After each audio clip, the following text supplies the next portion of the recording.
Assalomu alaykum kanalimiz a'zolar. Navbatdagi obyektimiz ham Xudo xolisa davom etyapti. Bu obyektimizda polni огородlarimizga tuproq soldik.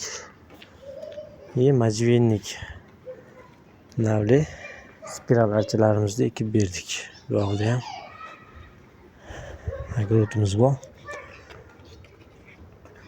Archalarimizni ekib, taglarini tayyorlab tekislab, tagi zeleniy zona bo'ladi. Ya'ni gazon qilamiz. Ichkarida ham joylarimiz bor. Bu tomonimizga Xudo xolisa 4 ta burchagiga 4 ta kameliya gulimizdan ekdik. Oralariga shtampoy atir gullarimizdan ekdik. Bahordan boshlab ochilishni boshlaydi. To kech kuzgacha ochiladi Xudo xolisa. Kesib chiroyli qilib qo'yganmiz. O'rtaga bitta galiboy yel archamizdan ekib berdik. Bu joyimizni ham tagini tayyorlab tekislab, taglariga gazon urug'larni sepib beramiz.